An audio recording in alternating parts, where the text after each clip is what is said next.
going on, guys? Blake Hawthorn, it's His Turf. Tonight we're going to be talking about the things that you need to look for when hiring your first employee.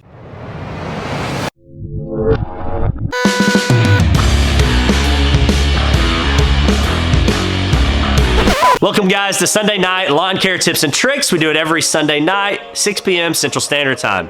We just finished going through all of our lawn care documents, so if you guys missed that, stay tuned to the end, and I'll let you know how you can get access to those free forms. All right, so at this point, we are assuming that you are ready to hire your first employee. So tonight, I'm going to be sharing with you some of my past experiences with hiring over 300 employees in the past 11 years, some things that you can look for that will help ease the pain of this process. In the first year of operations, we had over 60 employees, and I feel like I wasted a lot of money and had a lot of headache that could have been avoided if I knew what I know now. So originally I didn't have any type of application. It was just like, hey, if you have a pulse, I'm hiring, come in, work for a day, and if I like you, I'll keep you. If I don't, I'll let you go. And that was just kind of how I went through the whole process, and that's how we went through so many employees so quickly. So tonight's document that we're looking at is going to be our application. So you'll find that document in the packet that we gave out with all of our lawn care documents. So this document is just kind of grabbing information about the applicant. The main thing that I look at is the desired position and the experience. These are two things that I look at, and then also the references. The really important thing for me is going to be the references.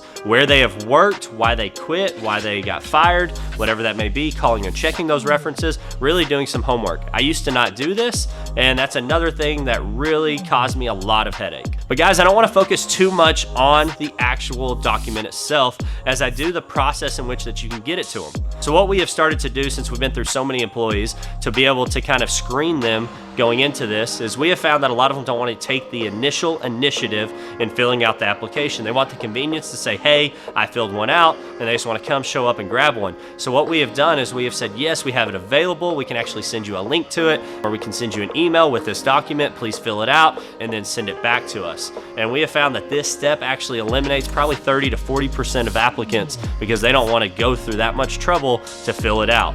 That's not a person that I want to hire to come to work here at It's His Turf. After the application has been filled out, sent back to us, what we do then is we start to schedule a time to be able to do an interview. So typically we are not always hiring. There are some major hiring points in the spring and in the fall as we lose some of our summer help, and that's usually the rush of our hiring process.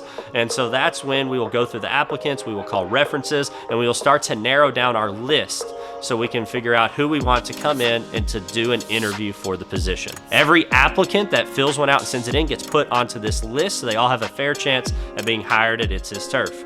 So after this potential employee has filled out the application and you've gone through the pre-screening process and checking the references, the next thing that you're gonna be looking at is the interview process. So in the interview process, I ask for the applicant to elaborate on a few things. This is going to be the desired job description that they're looking for, maybe some past experiences that they have that are relevant to the position they're applying for, and then also their past job history.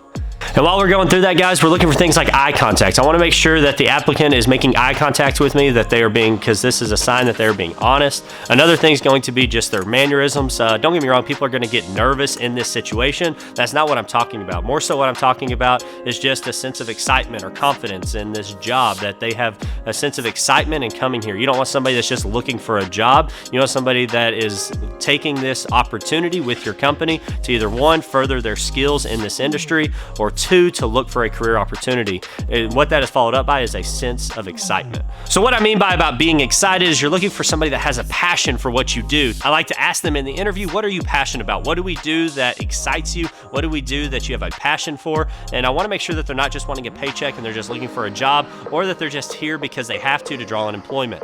That passion is going to be what fuels this employee to be an asset to your company long-term down the road. Another one is their choice of vocabulary in this situation. That's going to reflect how they're going to talk to their coworkers and also your customers. Something to remember is that this potential hiree is going to be a reflection of you and your company out in the field. So you want to make sure that this person really fits into whatever your vision is for your company. And so that's not where the hiring process ends. We then do a 1 to 2 week trial period where we'll bring the employee in, we'll put them out in the field, we'll have them do a variety of tasks. That way we can see where they excel and where they need to improve on some of their skills. And this allows allows us to be able to see where they're going to fit best in our company. We also want to see what kind of work ethic they have, how they can handle the elements. We are out in the heat for 8 to 12 hours a day, so we want to see how they're able to handle that. Usually after a day, I can tell if somebody's going to make it. We will do up to a 2-week trial period so we can really see if this person is fit for our company.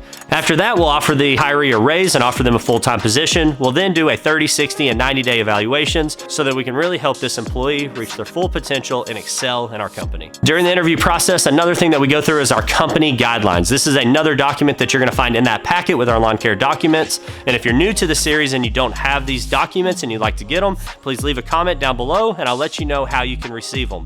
Also, be sure and check the description below where you'll see links to those prior videos where we go through each of these documents one by one. Guys, thank you so much for tuning in tonight's episode. Please give it a thumbs up if you enjoyed tonight's content. If you haven't subscribed, please be sure and subscribe. I really do appreciate your support. This allows us to be able to continue this endeavor and to be able to give the playbook out to you for free. And we are excited to just see this thing take off now until next spring as we continue to go through what we call the golden nuggets of our playbook and just help you in growing your company. So guys, thank you so much. God bless, and we'll see you next Sunday night here at 6 p.m. Central Standard Time on Lawn Care Tips and Tricks.